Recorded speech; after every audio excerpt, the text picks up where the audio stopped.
Welcome everyone to our annual Farm City event. I'm Mary Lou Bedford and I am the CEO of the Central Palm Beach County Chamber of Commerce. Each year, in partnership with the Western Palm Beach County Farm Bureau and the Florida Farm Bureau Federation, we highlight the agricultural industry. They are not only a very important economic driver for our region, but they are wonderful stewards of our community. Particularly this year through the pandemic, they have not only provided produce and products, but many services that have helped so many families and citizens who are suffering due to COVID-19. So we are honored as a chamber to highlight them once again. And thank you all for joining us. Although we are not meeting in person this year, we're so delighted that so many of you who normally attend this event are joining us virtually. And for those of you who are new to the event, we welcome you as well. I'd like to recognize Miss Amanda Orsinego and her 21 Future Farmer of America students from Glade Central High School who are joining us via Zoom. So welcome to the class and thank you for your participation. Throughout this pandemic, we have, as a chamber, been able to provide resources, services, and programs like this due to the generous support of our many community partners. And this event is no different. So I'd like to, at this time, recognize our presenting partner, Baptist Health. Thank you so much. We appreciate it. To our corporate partners, Florida Coast Equipment, Florida Crystals, Florida Public Utilities, and US Sugar. Thank you all so much. And finally, our community partners, the Western Palm Beach County Farm Bureau, the Palm Beach County Farm Bureau, FNGLA, Florida Power and Light, and Wells Fargo. Thank you to each and every one of you. We're so grateful and appreciative. We want to remind you, because you're participating in today's event, you will be receiving an email from us after the program, which will give you instructions, the location of where to pick up your complimentary produce and products tomorrow between 11:30 and 1:30. So make sure you keep an eye out for that. Before I bring our first presenter on, I'd like to share some information with you. On October 16th of this year, 2020, the Hispanic Chamber of Commerce of Palm Beach County joined the Central Palm Beach County Chamber of Commerce organization. This is a great opportunity for all of our members and partners, and we're very excited. We recognize that it'll bring not only these positive changes, but an opportunity to speak with a larger, stronger voice, to meet the goals and challenges of the diverse business community that we have here in Palm Beach County. It will increase our ability to shape key issues regionally while continuing to support our local businesses and economy. So we're very excited about this announcement. We want to recognize Maria Antuna, formerly of the Hispanic Chamber of Commerce. She is now the Executive Vice President for the Central Palm Beach County Chamber of Commerce. Maria is very respected in the business community, and her professionalism and leadership has been a true asset for our organization. We truly have enjoyed working with Maria each and every day so far and look forward to many more times. So Maria, on behalf of our board and our staff, we welcome you once again. Thank you for your service and you're a terrific addition. It is now my pleasure to introduce to you Keith Wedgeworth, who is the current president of the Western Palm Beach County Farm Bureau. Keith is a fourth-generation farmer. His family's been farming in Palm Beach County since the early 1930s. His great-grandparents moved to Belle Glade to the University of Florida Everglades Research and Education Center in 1929, and his great-grandfather was a plant pathologist. Keith is the vice president of Wedgeworth Farms, where he helps manage the day-to-day operations of their 10,000-acre sugarcane and rice farm. They are also in the fertilizer business and have a 10,000 cattle ranch. Keith has worked full-time for the family business since graduating from the University of Florida, where he received his master's degree in agribusiness and obtained his bachelor's degree in food and resource economics. He is also a graduate of the Wedgeworth Leadership Institute of Agriculture and Natural Resources. Keith has been very active in the community, in the county, and in the state. Keith lives in Wellington with his wife, Amanda, and their 2 children. And ladies and gentlemen, I welcome Keith Wedgeworth. Thank you very much. At this time, I'd like to introduce Ms. Ann Holt, our Vice President of Western Palm Beach County Farm Bureau, where she's going to bless this meeting.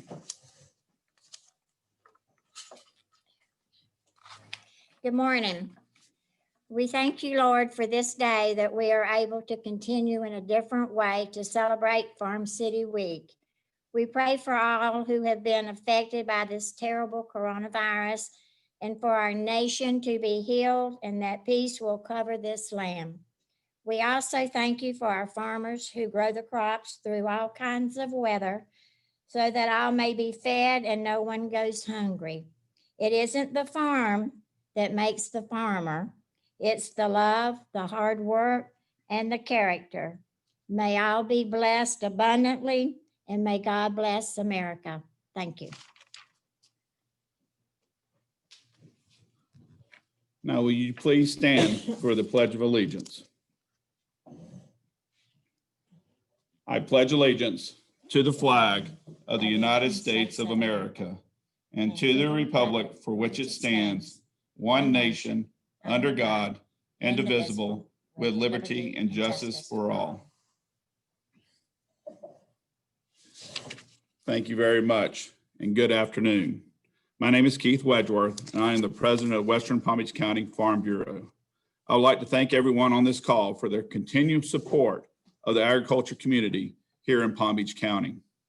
Did you know that Palm Beach County leads all other counties east of the Mississippi River in agriculture sales? So when COVID-19 hit this past spring, it really put us in a bind to make sure that we were able to harvest our crops, but also to make sure the crops found a good home. The farmers were shocked with the outpouring of support from the local community. One story I would like to share is when we tried to have the drive-through sweet corn fiesta. I would just say that we were not ready for the amount of people that showed up to show their support. We went through over 1,000 crates in just under two hours. So if you're one of those families that waited in that line, I would like to say thank you. I would also not want to miss the opportunity to talk about Florida Farm Bureau. If you'd like to support an organization that is the voice of farmers in this great state, we would love to have you join us. Not only are you helping farmers fight to farm another day, but there's also so many benefits when you become a member. So please take a few minutes and check out floridafarmbureau.org. Thank you again for your support, and I hope you enjoy the rest of this presentation. At this time, I'd like to introduce a good friend of mine, Michelle McGovern. Michelle McGovern serves as the Director of Government and Community Relations for Baptist Health, South Florida's largest nonprofit healthcare system. Prior to joining Baptist Health in 2019, she was an 18-year employee in the office of U.S. Senator Bill Nelson, where she served as state director. Michelle serves as the chair of the Palm Beach County Commission on Women and is the treasurer of the Homeless Coalition of Palm Beach County. She is a member of the Central Palm Beach County Chamber of Commerce and on the Board of Advisors for the Palm Beach County Business Development Board. She is also a member on this year's Leadership Florida Counterstone Class of 39. Michelle is a native and a graduate of Florida Atlantic University. She and her husband, Wellington Councilman John McGovern, have two beautiful daughters, Amelia and Victoria. Please help me welcome Michelle McGovern.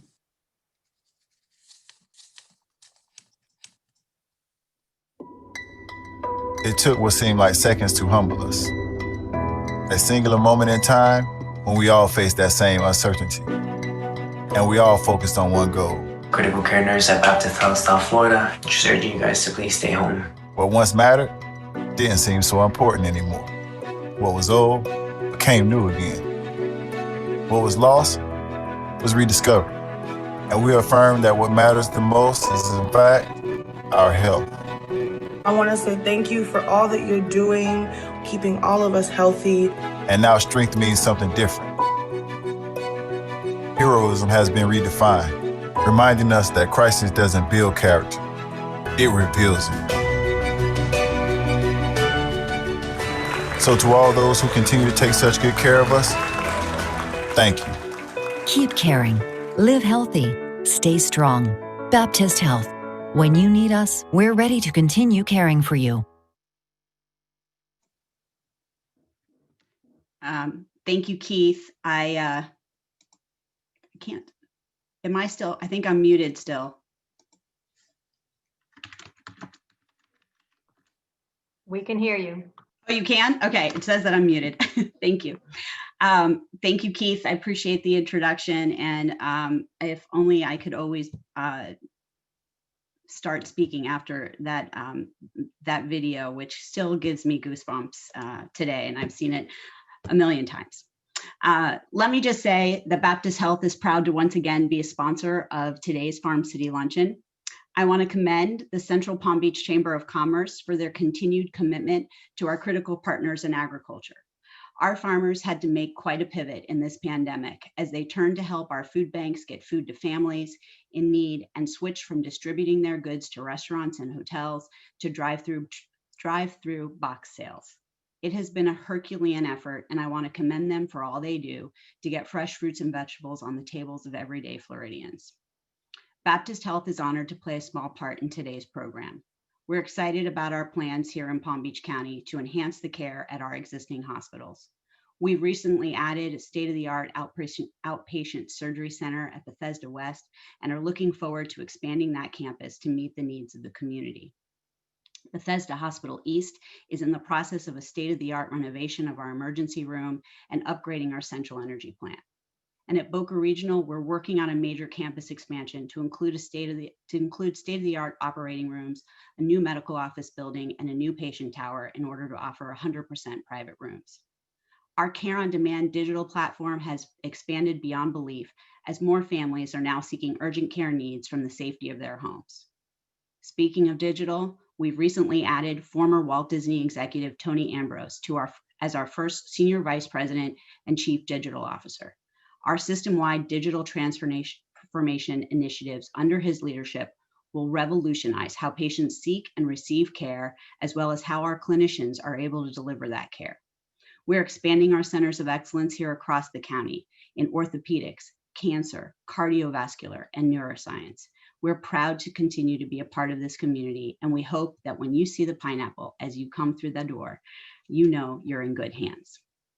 Let me further say on behalf of my colleagues from every Baptist facility, from Boca Raton to West Palm Beach, thank you. This community has embraced our healthcare workers as we battled through some trying times in the peak of COVID. You sent food, you waved signs, and you sent well wishes. Many of you donated to our COVID fund, which helped to support digital critical needs for our patients, and even included a program to have an iPad available to our patients in order for them to connect via Zoom with their loved ones. From the bottom of our hearts, we thank you. Now it is my honor to introduce you to someone I have known personally for some time. Nikki Fried has always had a passion for service. I knew her in our early days as members of the Florida Student Association, and then in her role as student body president at the University of Florida. She was as fierce and laser focused on public service then as she is now.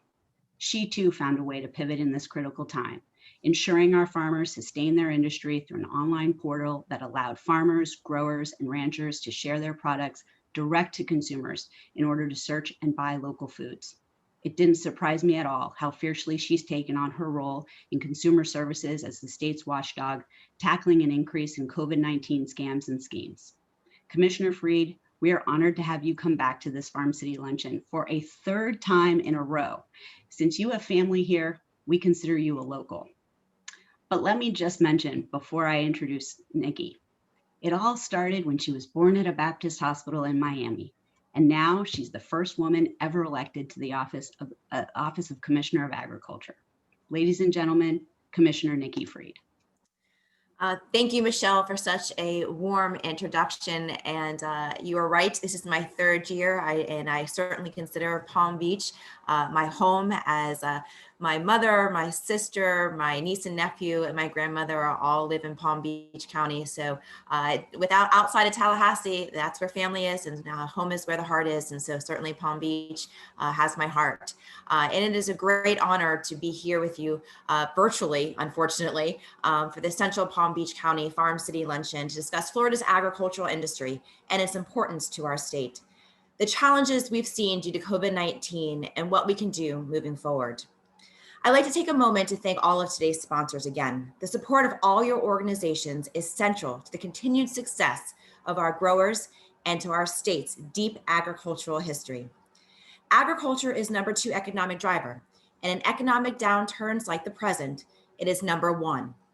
Supporting over 170,000 jobs right here in Palm Beach County, agriculture and food-related jobs make up about 19% of the total county employment, and 2 million jobs across the entire state.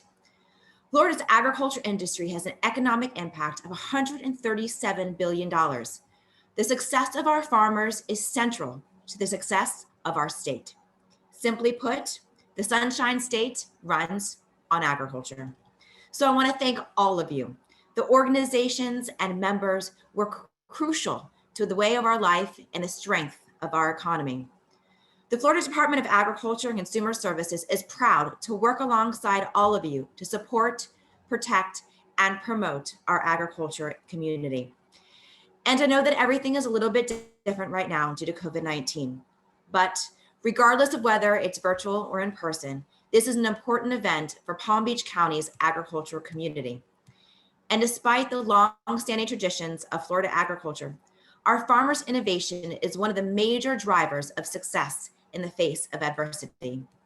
For generations, Florida's farmers have successfully faced challenges like hurricanes, droughts, and wildfires. And although we're innovators, we have never faced quite a challenge like COVID-19.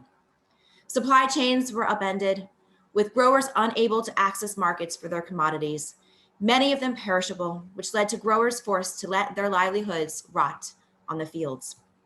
Demand from large purchasers, which many producers rely on, fell drastically. And farmers across our state suffered major crop losses, which led to financial losses of over $500 million just through April alone. And on top of the challenges posed by COVID-19, our growers have continued to suffer from increased and unfair foreign competition. For 25 years, NAFTA allowed domestic markets to be flooded with cheap produce from Mexico. But in the face of these challenges, Florida farmers have remained resilient, and the Florida Department of Agriculture and Consumer Services has been at your side through it all. I'd like to share with you some of the ways FDACS has supported growers through this pandemic. We've created new resources like our Florida Farm to You Commodities Exchange to help connect consumers directly to our producers and move Florida-grown products to customers in the community. And you heard a little bit of that from Keith earlier. We've worked with retailers like Publix, Walmart, Whole Foods, and Sprouts, as well as large producers like counties and correctional facilities, purchasers like counties and correctional facilities to purchase more Florida-grown commodities.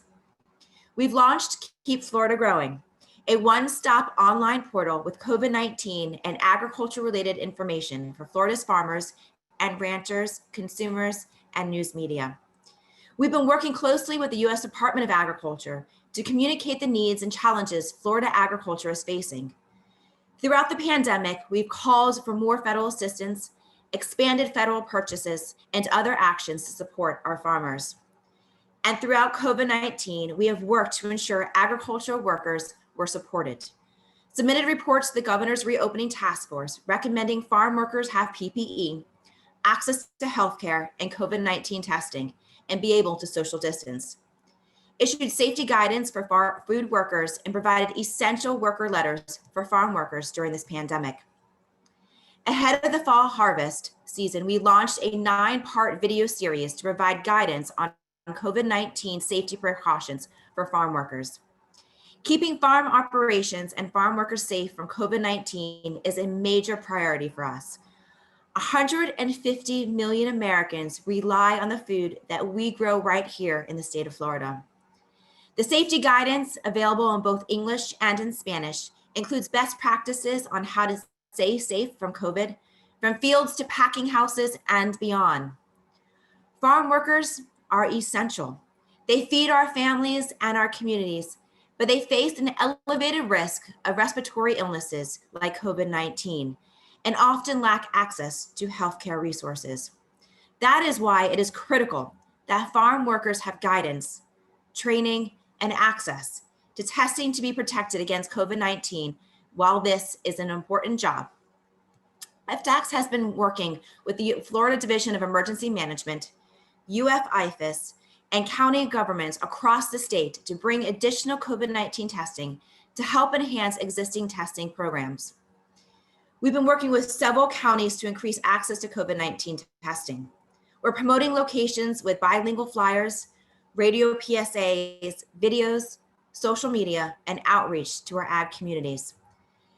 These important efforts are important for public health, food security, our economy, and Florida can't come back without healthy workforce and a consistent and secure food supply chain. And despite these challenges, Florida agriculture keeps moving forward, and we're working to support producers every step along the way. Every day, we work in a partnership with all of Florida's agriculture stakeholders, and together, we're making sure our state's farmers, ranchers, and producers of all kinds are ready to take on anything that 2020 has to throw at us. So whether those challenges may be, I'm here to give you the support you need to keep Florida growing. Because when Florida farmers and ranchers succeed, Florida succeeds. And COVID-19 remains a major obstacle to that success. It's been devastating for producers because it upended the food supply chain that has been in place for decades.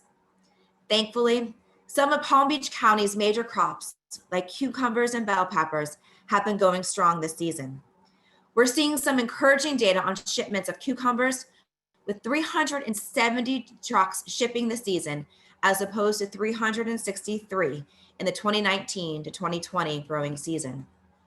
And bell peppers have also shipped more this season than previously, with 113 trucks this season, as opposed to 50 in the last growing season. As we continue to navigate this pandemic and continue working to help producers who suffered, it is uncertain what the future will hold. But one thing is certain: we will learn from this and we will get through this. Going forward, we can all learn from this experience and build systems that are more adaptable to the face of this crisis. And once the dust settles from this pandemic, we will have a better opportunity to review the confines of the crisis and analyze what worked and what didn't, what types of mitigation strategies were most effective, and what we could be doing better. One thing I hope emerges from this crisis is a more educated consumer. During this pandemic, Floridians have seen firsthand the importance of purchasing locally grown commodities as opposed to foreign imports. Many farmers began selling directly to the consumer, a change that, while harder to move larger volumes of product, helped them build a stronger connection with their community and educated consumers. As I mentioned before, FDACS worked to help connect consumers directly to growers in their area. This is something that, of course, cannot replace the large purchases that so many of our producers rely on, but it can supplement and help growers to strengthen the relationship between Florida's farmers and consumers, which will benefit the entire ag industry. If we want consumers to buy American grown, we have to give them every opportunity to do so. By continuing to foster an appreciation of where our food comes from, with an emphasis on all that Florida agriculture has to offer, we can support our state's farmers and ranchers and provide our residents and visitors with healthy, fresh food. So again, thank you for all that you do for our great state. And I look forward to continuing working with each and every one of you as we keep Florida growing. And thank you again for having me here today.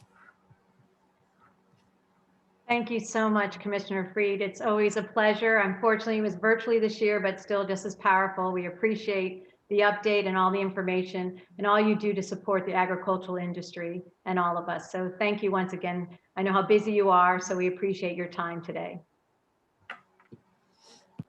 So at this time, I would like to introduce to you our moderator for our panelist presentation, Ben Boynton. Benjamin G. Boynton is president of Boynton Financial Group, Inc., and the owner of the Wellington branch office associated with Raymond James Financial Services, Inc., member FINRA SIPC. He is a certified financial planner professional with major responsibilities in financial planning and investment management. Ben earned his bachelor's degree from the University of Florida in finance.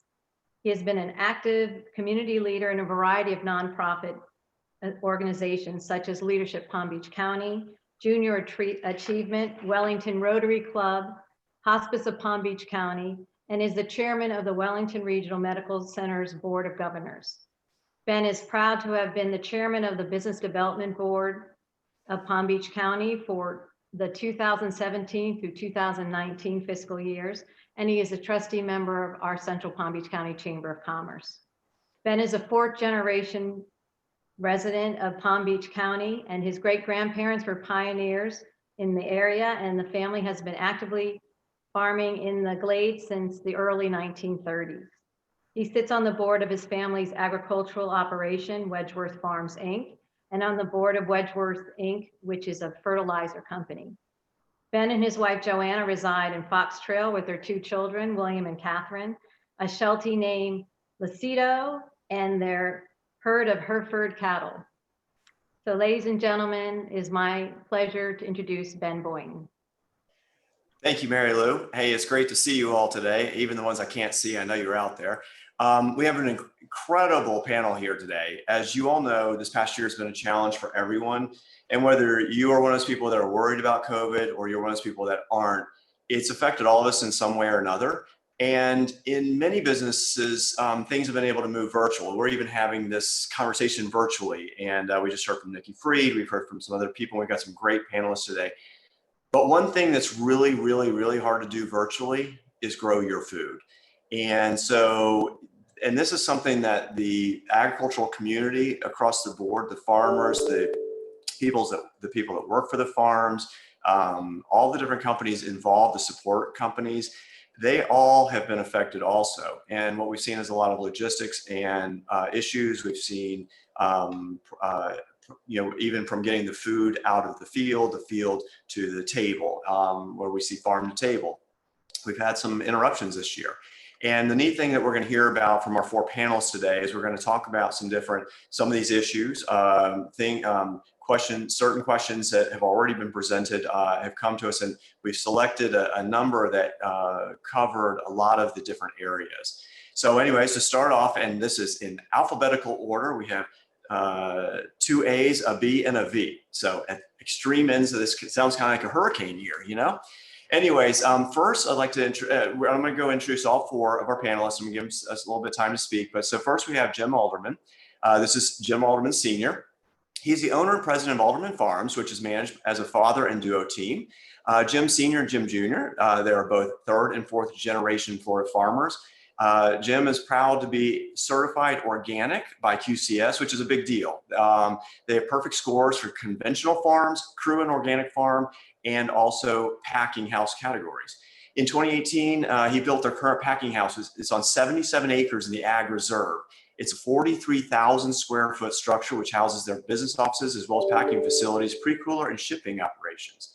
They farm on about 1,000 acres each year, growing primarily organic vegetables in Palm Beach and Martin County. I bet you have all eaten some of their vegetables, whether it was at home or in a restaurant. Their largest crops grown organically include green beans, eggplant, bell peppers, mini sweet bell peppers, sweet corn, yellow squash, green squash, cherry tomatoes, Roma tomatoes, grape tomatoes, and round tomatoes. They're also well known for the fresh herbs and the best quality grape tomatoes in South Florida. They are also growers of basil, parsley, dill, cilantro, and mint. And Jim is a member of the Palm Beach Growers Advisory Committee, Palm Beach County Farm Bureau, and Florida Farm Bureau, and serves on the Lake Worth Drainage District Board where he is the past chairman of the board. He's also past board member of the USDA Farmers Home Administration, and past board member of Farm Credit of Florida. He's also been an active spokesperson for Palm Beach and Florida farmers, not just in the media, but also in Washington, D.C. So he's very active in all those different areas. He's actually given testimony on the plight of Florida farmers, as well as the impact of COVID-19 and how that's affected the farmers. He's also a graduate of my alma mater, University of Florida. It makes him really good, with a Bachelor of Science degree. And when you ask Jim how he's been able to make it through farming over the years, he likes to recall something that he learned. He heard a professor at University of Florida make a statement back in the 1960s from an ag economics professor. And the ag professor said, always zig when the mob zags. So holding on to this thought, he's still farming today. Our next panelist is another longtime farmer, and his name is Paul Allen. He is the co-owner of RC Hatton, Inc., and Performance Packaging LLC out of Florida and Performance Napa LLC out of Florida. They also have Georgia operations where they do D&D ag. He has his BA in administration. He did it locally from Palm Beach County from Florida Atlantic University. And he's also the president of the Sunshine Sweet Corn Farmers of Florida. In addition, he stays busy also. He's a chairman of the Florida Fruit and Vegetable Association. He's on the board of Sugarcane Growers Cooperative out in Belglade, which is where a lot of the sugar comes from. He's on the advisory committee for IFAS. And yes, he has one of those red jackets as a trustee on the advisory for the South Florida Fair.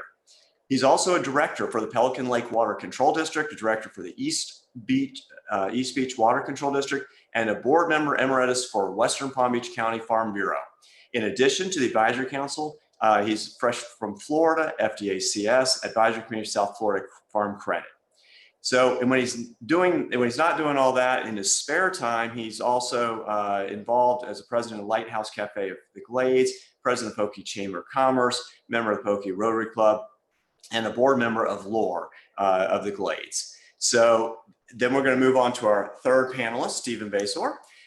His professional background, he began working full-time for TKM Bengard Farms out in the Glades in 2000, and he has been the director of food safety. So what better person to talk with us today? So we're all about safety this year, and he's been that position since 2000.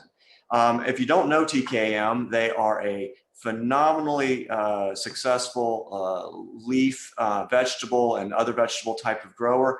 And they actually were awarded the Grower of the Year by American Vegetable Grower Magazine back in 2011. And they probably should have won it every other year since then. But anyways, that's when they officially were recognized. They also, he was recognized as an outstanding leader of the year for Central Palm Beach County back in 2016. He's also very involved in leadership areas in agricultural. He's a graduate of something very dear to our family's heart, the Wedgeworth Leadership Institute for Agricultural and Natural Resources. He then sat on the board of directors from 2006 to 2016. He's also been on the board and chaired the Florida Lettuce Advisory Committee. He's chaired the Palm Beach County Agricultural Enhancement Council, and he's been involved there since 2012. And for all those proud leadership Palm Beach County grads listening, I know you're out there, he's a proud graduate of the Engaged class of 2019. And last but not least, we are in the V's. Caroline, that's the only reason you're here. Caroline Villanueva, many of you know her, she's great. Caroline is the South Florida External Affairs Manager for Florida Crystals Corporation, where she's responsible for projects pertaining to policy, economic development, and community relations in Palm Beach County. Caroline has worked in the ag industry for nearly a decade. She's also, when you look back at her history, she has a pretty neat educational history. She got her Master's of Science in Public Policy and Management from Heinz School at Carnegie Mellon University, and her undergraduate business degree from University of Miami. So we're covering all Central to South Florida schools here. Caroline is also the company's board member to the Central Palm Beach County Chamber of Commerce, and also the Palm Beach North Chamber of Commerce, along with Ann Norton Sculpture Garden. She's a board member of the Lake Okeechobee Region Economic Alliance of Palm Beach County, also known as LORE, and a board member of the Western Palm Beach County Farm Bureau. Caroline co-chairs the Glades Subcommittee of the Palm Beach County Strategic Hunger Relief Plan, and she is a 2014 graduate of Leadership Palm Beach County, and she might argue that it was the best class ever, although I think 2012 was. But she is also a proud alum of the University of Florida's Wedgeworth Leadership Institute of Agricultural and Natural Resources.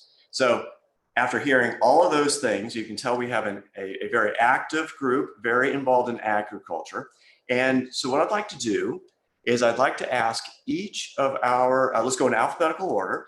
And if each of you could give, let's say, a 2-minute brief opening statement, you can respond a little bit to how COVID-19 impacted your businesses in the ag industry. And then we're going to get into for each of you. And then we can bounce around on discussing, you can follow up on some questions. But anyways, if you'd each give us a little bit of brief opening statement, it'd be great.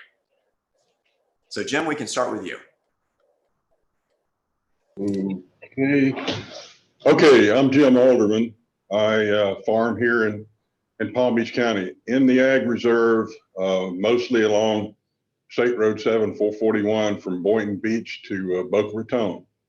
So we're just a little different than the other farmers you have on. They're muck farmers. We're sand farmers. We grow, probably 90% of what we grow is organic, from tomatoes and pepper, eggplant, squash. I think you named it all earlier, Ben. Thank you for that. I just want to thank you for the invitation to be on this panel, and just thank God for the good weather we're having. Finally, we're out of that rain cycle, hopefully, and hopefully we're through with it, because we got a lot of damage from that, from the crops. But we grow right here the finest produce, cleanest, safest produce in the United States, grown right here, freshest. We can be in the supermarkets a day after it's picked, pick it, pack it, deliver it the next day. So people in Palm Beach County need to do what Commissioner Freed said, is buy local and look for that fresh from Florida logo, and support these growers in Florida, all our growers in Florida, just not Palm Beach County. And it's good for our economy. It helps the economy in Palm Beach County, the state of Florida. It keeps our money here. So thank you for the opportunity to be here. Thank you, Jim. Paul, give you some thoughts?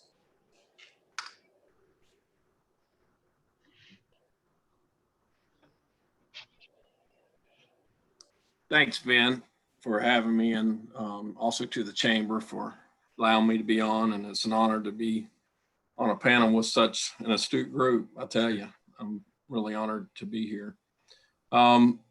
It's been a tough year, and all the farmers have been through a lot. And I just wanted to also say thanks. I don't know if the commissioner's still on, but everything she said is true. She supported Florida farmers just unbelievably this past year. And, she really worked through our association a lot, the Florida Fruit and Vegetable Association, when needing information, what we need, and so on. And, we're eternally grateful for her effort and what she did. And she was very instrumental, very, very instrumental in the federal help that we got, because she was speaking loud and crying out for help for Florida farmers, and they heard her. And also the stance that she takes on unfair trade for Mexico is everything she says it is, and we're grateful for that. And again, it's just an honor to be here today. We've had different people from our companies over the years that spoke, but it's my first time doing it, and I'm very honored to be here. And I want to thank the chamber for asking me. Thank you, Paul. All right, Stephen, can you give us a few words? Yes, thank you, Ben. Again, also appreciate being part of this panel. This is a fantastic opportunity to share with everyone what it is that we do and how our business has been impacted. So as Ben shared earlier, my family's a lettuce growing business, and we are one of the larger businesses, largest on the eastern half of the United States. During the winter months, we sell all up and down the East Coast. And my focus with the business is being the director of food safety. So I'm always working to make sure that the food supply is safe. With everything that's happened with COVID, I was the natural person to take up that initiative and shift focus, or add focus, to employee safety, which has always been a major priority, because at the end of the day, we're an ag business, but really we're a people business, and we depend heavily on the health and safety of our employees, many of which have been with us for generations. Their fathers, mothers worked with my father and grandfather, so it's very much a family environment that we have in the ag community, not just our personal farm, but others. One thing too that I'm really proud of is when COVID hit back in March, a lot of the growers really stepped up. We were devastated with the disruptions in the trade supply, but we all pulled together, and we were able to take some of the surplus produce that we had available and to distribute it to many of the people that were disrupted and no longer had access to fresh, nutritious fruits and vegetables. So we did that as an industry together, and prompted me to join the food Palm Beach County Food Bank Board, and I really believe that that's probably some of the most important and impactful work that I've done in my life. So this a lot of good has come out of this epidemic, and anyways, we continue to work together and do what we can to help the community. Thank you, Stephen. All right, and Caroline, can you give us Sure. some words? Thank you. Thanks everyone, to the chamber, to Michelle and Baptist Health, the commissioner, for sharing a few words as well. And really, it's just to echo what you've heard our fellow farmers say. I work for Florida Crystals, and we're a 6th generation company. It's 60 years actually is supposed to be our crop, and like many of the others, and you'll hear more in this conversation, the weather, it's just been an unusual, challenging year for all of us here, and within agriculture, we're on our own community and have faced our own challenges, many of which are beyond our control for the reasons already enumerated, from trade to COVID, and most recently the weather. So while it's shining outside, we've had some unprecedented weather conditions. Mother Nature certainly continues to keep us on our toes. But I think with that, I just wanted to go ahead and turn it back over so we can continue the conversation. Thanks, Caroline. So I have a few questions for our panelists. So Jim, I'm going to start with you. And a lot of times in a need situation, once people have been able to identify with themselves, they've gotten themselves in order, then a lot of times they try to reach out and then say, what can I do for someone else? And so what, in your opinion, Jim, what do you think that Palm Beach County residents can do to help Florida farmers in this pandemic timeframe with regards to COVID, et cetera, but as far as the business, the food, whatever? What do you think?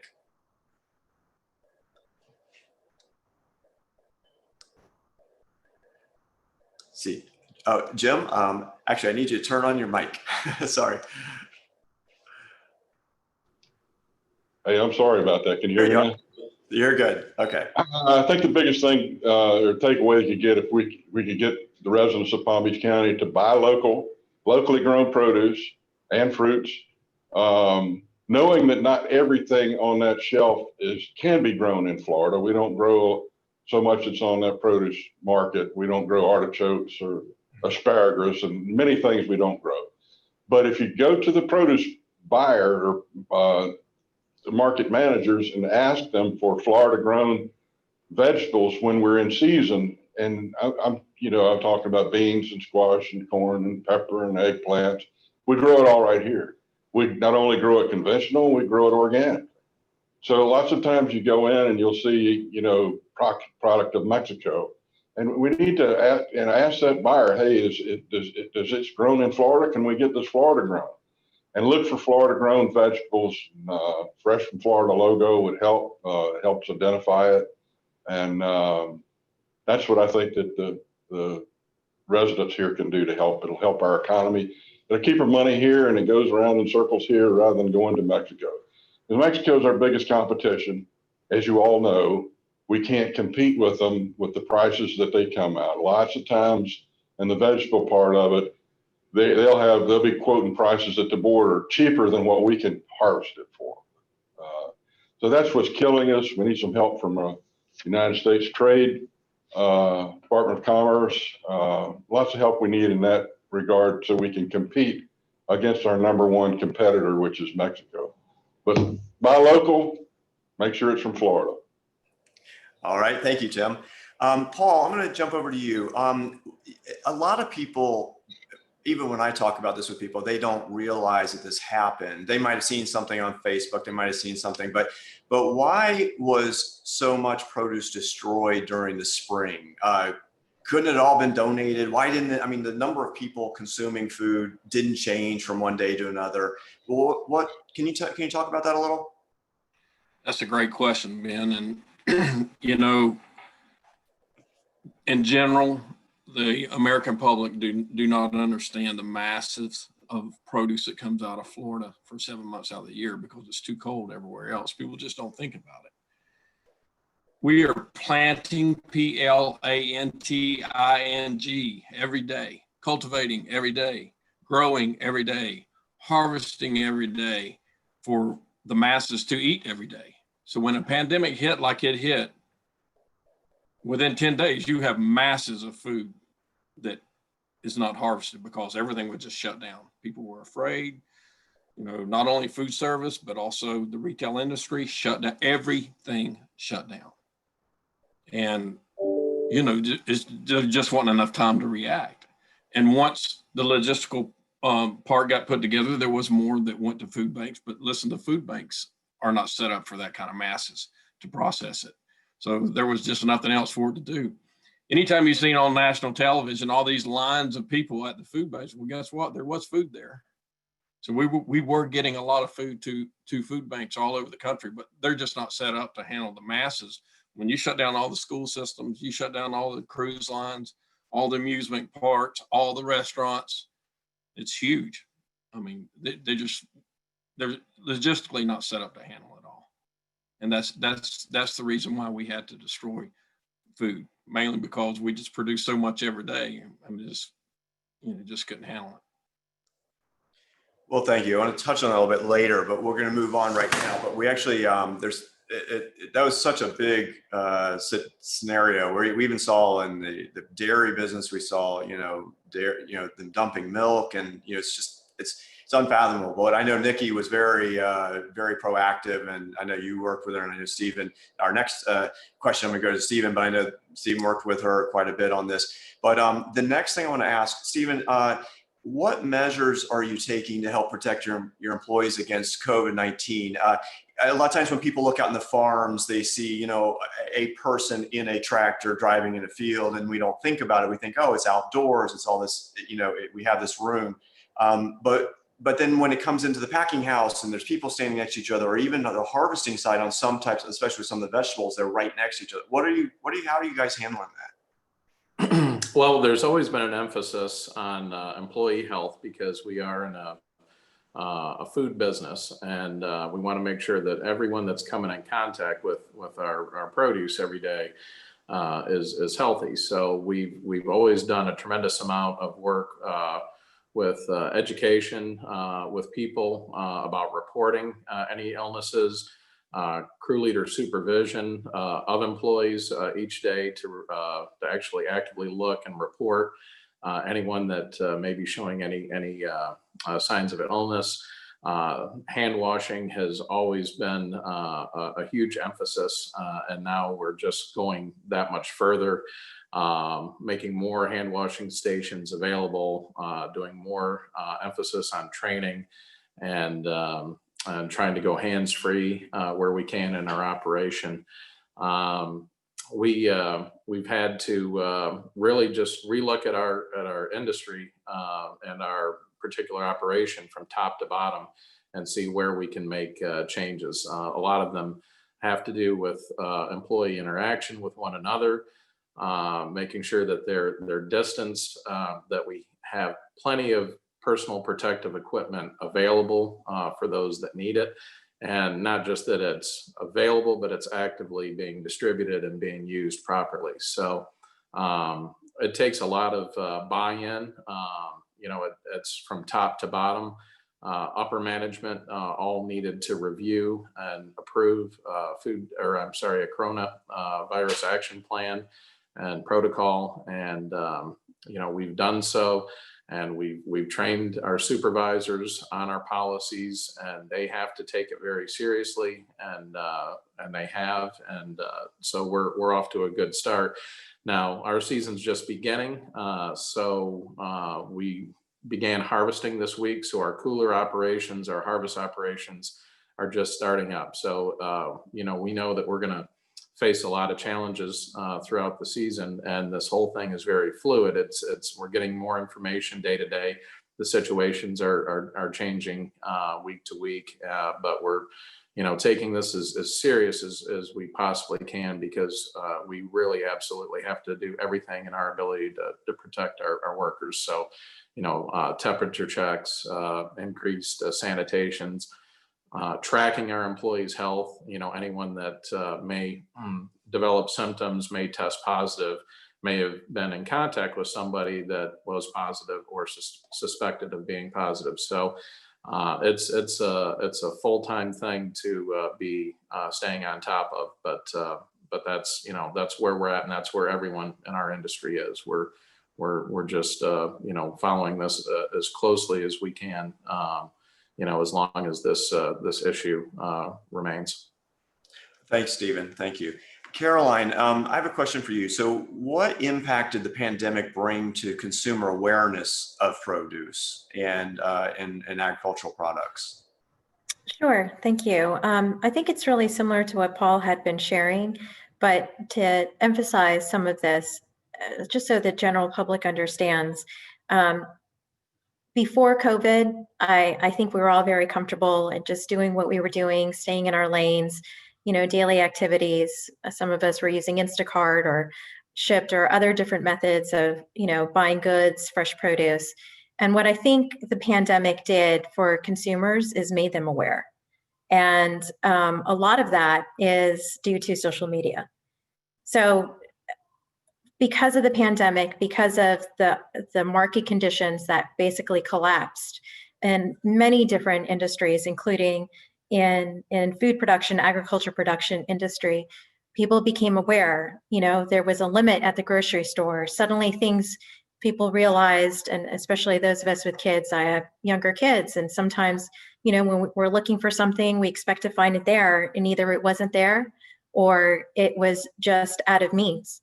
And what that pandemic did was it turned the conversation to here, so that people know and understand that Palm Beach County has been the #1 agriculture producing county in the state of Florida, east of the Mississippi River. That is a huge point of pride for Palm Beach County, and I'm hoping so for all of us as taxpayers and people who really focus on local. Agriculture is a business. There's a lot of emphasis on shopping local, and I hope that agriculture production and looking for that fresh from Florida point can also become part of everyone's conversation and awareness. Like Mr. Alderman had said, not everything grows here.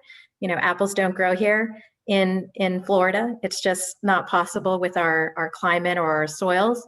But there still is such an abundance of winter vegetables and rice and sugarcane and crop rotation and all the wonderful fresh commodities that we do, that I'm hoping people become aware.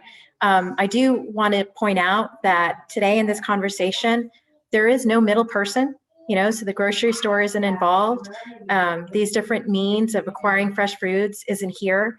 Everyone's directly having access to the farmers, to the people that grow their foods. So a way that people can help, that the pandemic, I think, has also helped in, aside from farmers pivoting, which I'll talk about in a moment, is going directly to everyone's Facebook pages and supporting their businesses and seeing, the challenges and the victories that everyone's experiencing. So like Sunshine is a huge victory. It's a huge hope, that is literally being shined here on all of us, and the significance of that on our industry. So I hope that people not only turn the product around or look for Fresh from Florida, but go to our various social media sites that all of us have and update quite regularly to see what's going on, the conditions that are happening, and the messages that we're trying to reach consumers, to be aware. So whether it's Wedgeworth Farms, Florida Crystals, RC Hatton, Alderman, EAA Farmers. EAA Farmers stands for Everglades Agricultural Area. That's basically a collection of many of us here that you're talking with. The Sugarcane Growers Cooperative of Florida that Paul Allen and his family are grower members of, us as well, US Sugar, and a host of over 40 families that are grower members to that. Go there yourselves. You have this direct connection. You can see it for yourself. So hopefully, as much as we appreciate everyone's participation and attendance here today, it's not just today, it's an awareness of what these farmers are facing every day. I think from an economic perspective, because of the surplus, because of the restrictions on the hospitality and restaurant industry and travel, farmers went direct to consumers. So that's a real key point. I think some of us here, either ourselves or know others, or like Keith had mentioned in the Sweet Corn Fiesta, there were drive-throughs, and those that were selling wholesale went direct to the consumer. And I think that was a tremendous lift for everyone, and just the best example that I think everyone can remember and take away with. And maybe for those who will go tomorrow and pick up their box, that's just another living example of having that direct connection to your farmers. So they're not just, on brands on shelves, but, knowing that we're multiple generation of individuals. I'm very blessed to work for a 6th generation farm family whose owners have had a history of working with each of these farmers right here, directly and indirectly. I mean, again, it's a community, but I just can't emphasize enough the awareness in direct to consumer, because that middleman has basically changed. The supply chain formula has changed tremendously. And while we very much all in agriculture appreciate, respect, and work collaboratively with companies like, Cheney Brothers and Sysco and grocery stores and those large vendors, we're still here, and we're your neighbor, and we're the people that we wait in line for and wait in line with together.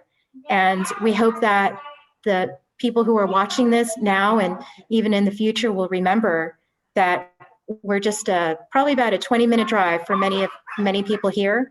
And we're hoping that we can get people back out on a farm to see more of it for themselves, to tour, to visit when these conditions improve.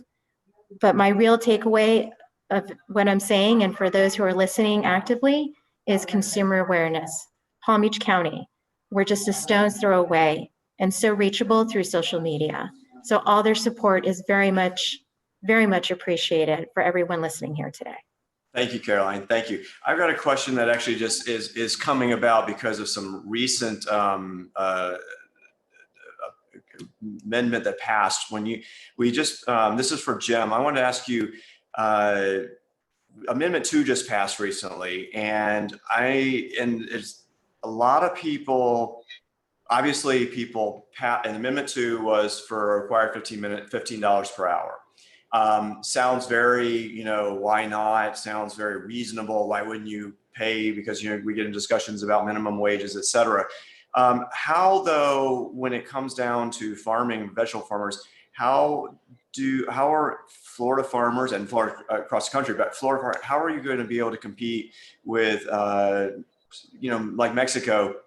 I see studies and numbers. Sometimes it's as $6 to $8 a day, or all of the laborers aren't really, we'll say, of age that where we have same requirements here. How do you plan on competing with that? And I don't know that we can. Mm-hmm. We have to look to see if we can become more efficient. Mm-hmm. But when you're working with the produce that we work, it's very, very labor intense. We don't have mechanical harvesters to pick squash or cucumbers or pepper or tomatoes. The Glades have got machines to harvest their sugar cane, and now they're harvesting corn with a machine. We don't have that. So what is going to happen? It's a very good question, and I don't know the answer, but it may turn out that we have to abandon certain crops that are so intense in labor, because the competition in Mexico is not going to change, and they're going to still have prices below our harvesting costs, and we can't compete. And what I'd like everybody to know that Florida farmers enjoy competition. Competition is a good thing for all of us, but unfair competition from Mexico is not fair for anyone. And our delegates in Washington with the Department of Commerce, they're looking at it, but it's still a bureaucratic mess and nothing's going to ever come of it. Okay. We got thrown to the wolves when we passed NAFTA in '94, and we're still in the same shape we're in then. We've had no relief, and we're not going to get any from our government because they don't realize that we actually farm in South Florida. They think it's a tourist destination, and it is not. We farm for a living. We have a lot of people that work for us, that depend on us for their salaries every week. So you raise the minimum wage, we don't produce nuts and bolts. We produce perishable commodities, produce that we can't store for 2 weeks and try to sell it. It's not a nut and bolt that we can go up 3% on our shelves in a hardware store. It's got to be sold today, eaten in a few days. So it's a perishable commodity. How do you raise the prices when Mexico is cheaper than what it costs to harvest it, not to grow it, just to harvest the crop? So I don't know what our alternative is. It may be that we stop growing crops that they're so labor intense, and it's a topic for discussion that might take some smarter people than me to sit down and discuss it to figure it out. But it doesn't look good to me. It's that price of loaf of bread used to be 25 cents. Well, now it's what, $3 for a loaf of bread? Well, same thing's going to happen. The labor's going up. Everything else is going to go up. Produce, we can't raise our prices because of the unfair competition from Mexico. So I don't know what the answer to it is. I think for 3-4 years, when that thing's fully implemented, we're going to be in trouble. So. Yeah, thank you, Jim. And actually, one of the things a lot of times in agriculture, people say, well, why, competition is fair and is good. But the reality is we've seen for years, especially like when you look back at NAFTA, many of your neighbor farmers in the ag reserve, et cetera, are no longer farming. And which because of price, because of dealing with Mexico, et cetera. So thank you for that. Paul, I have a question for you. What impact is the pandemic still having on Florida producers? I mean, because we kind of, I'm not going to count cases, but we've kind of gone through this pinnacle where it was a shock and awe of it. Now, it's still it's a very big issue. It's front and center.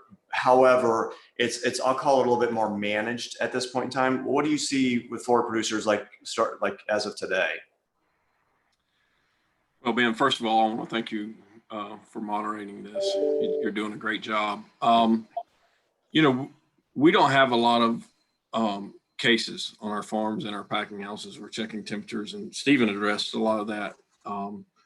We just really don't. I mean, we fared really well, but I want to maybe take a different turn with this question, if that's okay. There has been some positive impact from the pandemic on Florida farmers, and I want to address that. It was probably 14 months ago, or maybe a little longer. I sat in the Speaker of the House and for the state, the Speaker Olivia, and he's quite the businessman. And they were looking to cut the budget on Fresh from Florida, which you see on a lot of the produce in the stores. You'll see stickers of Fresh from Florida. Well, after about 30 minutes and I left, I felt like I'd been in a heavyweight boxing match with the guy, and because he's really strong-willed. But we were able to get it changed, and the budget, they did give us more money. But now looking back, that was so critical for what we went through in the pandemic that our produce was identified, because we fortunately were able to get a national spotlight with a lot of the news agencies, and we educated the American public about the importance of Florida food. And after the first 6 weeks, we started seeing a tremendous lift. And we just believe the American public started supporting the American farmer. And the Fresh from Florida piece was huge in making that happen, because they could identify our product. And we are still seeing that demand. Even with a lot of the food service industry down, we're still seeing good demand for our product, because we believe people are stepping up and supporting us. this pandemic has brought an awareness to the unfair trade deals coming out of Mexico that we never would have had without it. And that's one of the positive things that we're seeing now. Moving forward, moving into the winter season, you know, what's going to happen? You know, we're all a little fearful, but guess what? We got to keep planting so the American people can keep eating. So we don't have a choice. We got to keep doing that. It's what we do. So anyway, that's a positive thing that's come from the pandemic. Well, thanks, Paul. I like positive. Stephen, I've got a question for you. How do you expect COVID-19 and Paul touched on a little bit as for the positive direction, but Stephen, how do you expect COVID-19 will affect the industry going forward? Anything that you see that's anything more than to elaborate? Sure. I think I can kind of echo a lot of what Paul just said. You know, I'm optimistic. Most farmers are eternal optimists, and if we weren't, we would get out of this business and run for the hills. So always looking for that silver lining. You know, what I'm encouraged by with this pandemic is suddenly, you know, a lot of people that are disconnected from agriculture don't really understand it. And sometimes you get the feeling that there's a bit of a NAMBA, not in my backyard attitude, like, well, you know, we don't really feel that agriculture is important, and they can just go somewhere else, and we can still go to the grocery store and get whatever we want. And you know, I think with this disruption, you know, if you go back and look at 9/11. A big topic for our industry was food security. Everyone was very concerned about protecting the nation's food supply. With the outbreak of COVID-19, now there's food insecurity, and that's where the consumer is suddenly very conscious of shortages and disruptions, and where are they going to get their next meal? And with that, I think that we moved into more of the category of people that are valued by citizens, like first responders, like police officers and doctors and nurses, and all of a sudden the farmers are categorized in this group of people that are coming to aid and assist, you know, which we've always been there, but I think we're getting recognized. So I'm optimistic that this trend will continue over time, and that'll allow us to stay in business, because people are recognizing the value of the local farmer. They want to have the local farmer in their community. And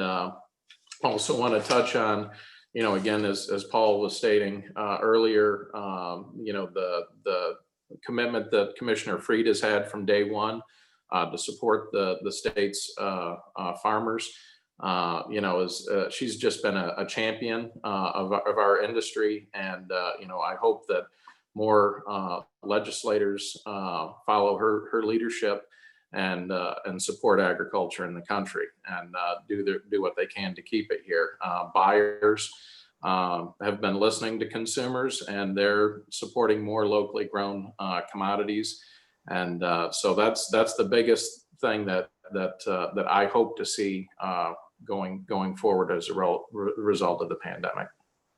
Thanks, Stephen. Thank you. Caroline, one last question. We're running low on time, but I want to ask you something. You mentioned sunshine earlier, and so I look out and I see some clouds and some sunshine, but I also, when driving by the fields, I see a lot of water. How's the weather affecting the local agriculture industry? Because I don't really think, I know everybody kind of they kind of know that weather affects it. Without good weather, without reasonable weather, things don't grow. But the reality is but weather is a big issue also. Like, how's it affecting the local agriculture industry this year? Sure. Thanks a lot, Ben. I think that early this summer, you know, we experienced quite a bit of heat, and that did affect our rice. So we were able to harvest a little bit sooner, but we also ended it a little bit sooner. And then October, you know, last month happened, and in Western Palm Beach County, they received more than twice the standard rainfall. So almost 7.5 inches. And then we're supposed to be ending our summertime wet season, and there have been tropical weather, hurricanes here in the last few weeks, which have also inundated all of us here in Palm Beach County, including in the growing areas of Central, where Mr. Alderman's farms are, and the Ag Reserve farmers, and those of us in Western Palm Beach County. So it's been a challenge. We're trying to make the most of what we do, and we're certainly all committed to moving forward together.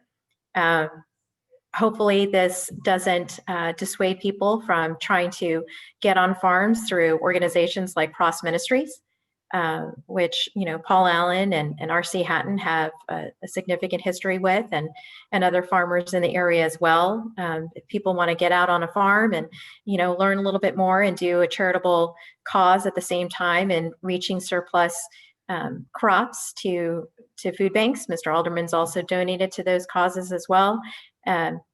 Gleaning's a wonderful opportunity, including here in the year-round weather that we have, that really blesses us to be outdoors when other parts of the country are under extreme cold weather conditions. But certainly weather is something that we have to contend with as much and as well as we can. Just if folks can remember, when it's wet here, it's probably pretty wet out west. And it takes a little bit of time to dry. Basically, the rule of thumb is 1 inch of rain delays harvest by 1 day. So I think we're all back actively planting and harvesting, like Mr. Allen mentioned, and doing our best to meet market demands and continuing to do the stewardship and love of farming that we all have in the different companies and colleagues and coworkers and employees that we work with and for. Thanks, Caroline. We're wanted to finish this up. I want to give each one of you, Jim, we'll start with you. If you just give me 60 seconds or less, just any closing thoughts or anything like that. And so Jim, we'll start with you. I just want to thank everyone for putting this panel together. I think you've got some wonderful people here, very intelligent guys that are hardworking farmers. We can encourage everybody to buy local and support our Florida farmers. And Alderman Farms has got the finest tomatoes, the best eating tomato. Those people from Jersey, try mine. You'll eat ours instead of those Jersey tomatoes. So that's all I have to say. Thank you very much, Ben. You've done an excellent job. Caroline, thank you. Guys, thank you. Thank you, everyone. Thank you, Jim. Thank you. I appreciate that. Paul, how about you? Any last words? Yeah, thanks again. We're grateful to be considered to be on the panel, and it's an honor to feed your country, and it's an honor to be in Palm Beach County, and it's nice to have the chamber have this honor recognize Farm City Week, and it's a very important thing. I heard somebody say not too long ago, everybody needs a farmer or rancher 3 times a day. So we all have to survive, and it is a matter of national food. Feeding your country is a matter of national security. If we have to rely on other countries for our food, we're done. We can forget it. And we all have to educate everybody about that, and that'd be the most important thing, is educating people about food security. Great. Thank you again. Thanks, Paul. Thank you. Stephen, any last words? Yeah, so again, it's been amazing having this opportunity to be on this panel.